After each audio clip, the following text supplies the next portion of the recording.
Well, hi everyone. So I hope you had a great Shabbat.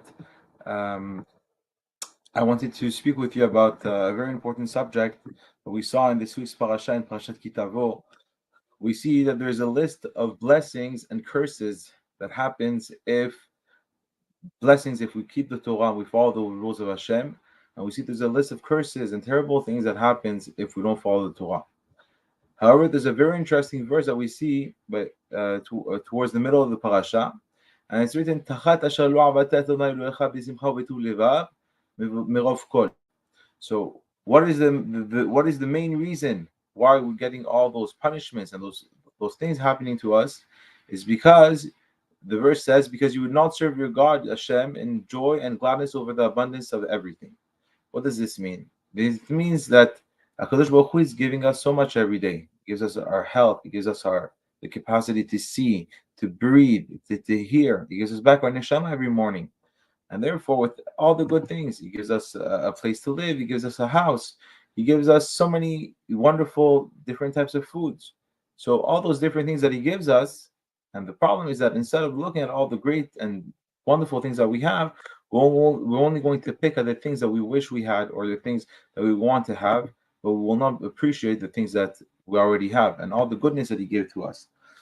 And we see that the core of Avodat Hashem, of serving HaKadosh Baruch Hu, is really being grateful, right? So a person can keep Torah, can keep Shabbat, he can do the holidays, he can put tefillin every day, he go to synagogue, but if his heart is not there, he's not really a subject of Hashem, he doesn't go and really submit himself to HaKadosh Baruch Hu in gratefulness and in appreciation, then there's a very, very big problem of lacking in gratitude. And there was an example that we're speaking on Shabbat, and was someone who, God forbid, he was not able to go to the bathroom. So he woke up and he saw he had a problem. So he went to the emergency with his wife, and he was waiting there 2 hours. After 2 hours, he was telling the nurse, "We really need to see a doctor. I can't go to the bathroom." And she told him, "Whoa, you should have told us this. You should have told this to us from the beginning." So then they rushed him in, and they went and did an operation on him. And then the poor guy, for over a month, he has to walk around with a bag. So he's walking around and he's doing his needs in this bag. And then he has to do another operation, and he's praying for the day that he'll be able to go to the bathroom like everyone else.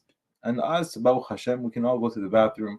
For most of us, at least, and the ones who can't, we wish for them a refuah shlema. But we have to understand that if, let's say, a person, God forbid, is in a situation where he has an illness like that, or he has any other physical or mental issues, he would rather give up the money that he has. He would rather give up millions of dollars to go back to being normal, to be able to go for a walk. God forbid, if one of the discs in the spinal cord don't work properly, a person is paralyzed. So we get all those gifts constantly from HaKadosh Baruch Hu. There's millions and millions of different factors in our bodies that have to function at the same time, and they have to all go hand in hand so that we're able to function properly. And Baruch Hashem, it goes. The only problem is that when we get used to something, then we forget to say thank you. And we'll give a practical example because unfortunately we know out of sight, out of mind. So many people, they don't see Hashem, right? People don't see Hashem with their eyes, of course. So since they don't see Hashem, they don't think of Hashem. However, let's speak about parents.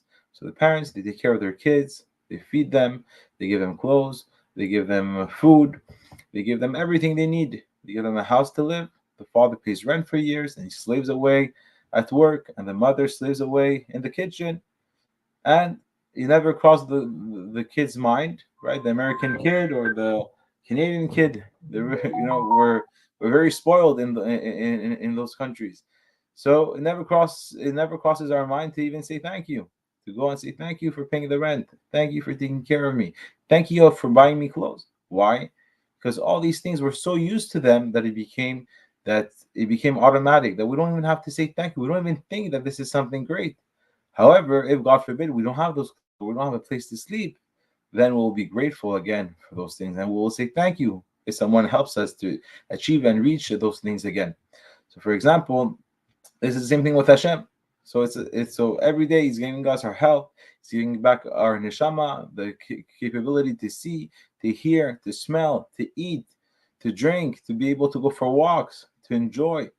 and to have a good life. So instead of looking at whatever things that we want and that we're missing, we have to realize and be happy with all the gifts that we have. And there's an example that says that many people forget to take for so many people forget to and take for granted all the blessing that Hashem gives in their life, right? And this is compared to a cup full of holes. So if you have a cup and it's full of holes, so you'll never be able, even if you fill it up as much as you want, it will never be full. You'll never be happy or satisfied. Why? Because it's never full. And that's the same thing. The problem is that there's a lack of awareness and appreciation for all the thousands of kindnesses and thousands of gifts that we got throughout all the years, right? And since we forget about all those things, and for us it's just a normal thing. Then whenever we face a problem or an issue, right away we're in depression, we're mad, or we're screaming, or we're whatever we're doing is that we're not happy. And we see that there's a very great mitzvah to be happy. There's a chidush from Avi Mori Rabbi that says that there's a question. We see that there's a very important mitzvah gedolah liot b'simcha. It's a great mitzvah to be happy, to be enjoy when we do the mitzvah, to put tefillin, to be happy to have Shabbat, to be with your family, to be with your friends, and enjoying going to synagogue to pray to Hakadosh Baruch Hu, and doing the tefillot and having the Torah, a guide for our lives. So we have to be happy in the mitzvot, right? So we know that there's this great mitzvah to be happy, but where do we find in Torah that there's an obligation to be happy? And there's also we learn mitzvah gedolah liot b'simcha. So there's an interesting way to in the letters of simcha, right? So the word simcha is written shin mem chet he. So how should you read it? Simcha is mitzvah simcha chova hi. Those are the four letters. So to be happy when we do a mitzvah, when we give tzedakah, when we honor our parents, when we go and we help others, when we go visit the sick, when we go and invest in making our friends happy. Those are all mitzvot that we should be happy to do them, and we should not just do them for the sake of doing them or to feel, oh, we're good people. We should do them because Hakadosh Baruch Hu asked us to do them. And I wanted to share with you a story from the Gemara that was Rabbi Roka. He went in the market and he saw Rabbi Eliyahu Navi, and he saw Eliyahu and he was asking him, who here has a place in the world to come? So he said, oh, there's no one here. And then there were some people that were walking in the meantime. He said, oh, those people are going to have a share in the world to come. And then went on the conversation until Adachi ve'achi atu. So this is found in Masechet Ta'anit 22 a. It's written, Adachi ve'achi itu anach tchi achai. So Rabbi Roka was there with Eliyahu Navi, and he saw two brothers. Amar le. So he said to Anach nami bin Amar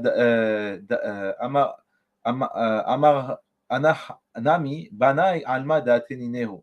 So Eliyahu Nabi said to him, he said to Rabbi Roka, that these two also have a share in the world to come in Olam Haba.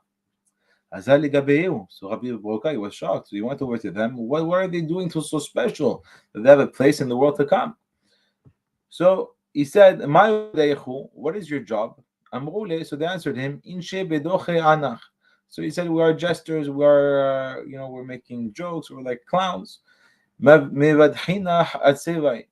we go and we make people who are sad, we make them happy. Hinami, and also another thing that they were doing, that they said, Ki hazina betredeit lehu tigra. And when they saw two people fighting each other, tachinan v'avdinan lehu shelama. We would run and make sure that they make peace between each other. So we see that there is an obligation not only to be happy ourselves, but to make other people happy, to make them feel good about themselves. And this is what it says in the Gemara. It says that when you see a bride, a chatan and kala, there's a mitzvah to go and tell her, and tell the husband that you got you got a kala naha v'chasuda, that you got a nice, a beautiful woman. Question is, how is it that you say she's beautiful? What if she's not beautiful?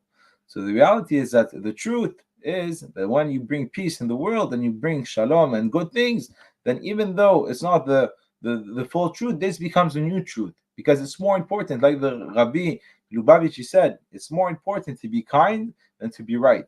This is why. So a person has to be smart and how he handles things, and he has to work on himself, and we all have to work on ourselves to see all the blessings, all the great things that we have every single day that are so simple, but everyone who's lacking it are wishing they could have. And this and the one last thing that I wanted to share with you guys is one important gift that we all have is the gift of life. Just to be alive is such a happiness. To be alive is a huge simcha. If a person goes now to a cemetery and there's everyone there, and you can grant a wish to one person to be alive again, this person would be willing to do everything, whatever money, whatever he has in his life, he would be willing to give it away to be alive. And this is why it says in the Gemara that Yafa sha'a achat ba'olam hazeh, it's better to have 1 hour in this world than all the world to come. So the question is, why is it better to have 1 hour in this world? Because in this world, it's a world where we can change things. It's a world where we can keep Torah and mitzvot. We can be closer to HaKadosh Baruch Hu. The next world, whatever the person died as, this is how he stays. This is the level where he stays. But in this world, we have all the potential to be so close to HaKadosh Baruch Hu. We have all the potential to do so many great things, to be such an inspiration for the people around us, and to be learning more Torah and doing more mitzvot. And this is an opportunity that we won't have in the next world. So now we're coming in the days of Rosh Hashanah, and we're almost finishing with Sichot. I encourage everyone to come and join the different communities around Montreal to come and join the Slichot, and to pray to HaKadosh Baruch Hu, to do Teshuvah, and to get closer to HaKadosh Baruch Hu. Because in reality, the only person, the only not person, but the only one who can help us, we cannot rely on anyone. We can only rely on HaKadosh Baruch Hu. So on this note, I wish you Agma Chatima Tova, Shana Tova Mituka, and Bezat Hashem, that we shall be Zochet to be written and sealed in the book of life.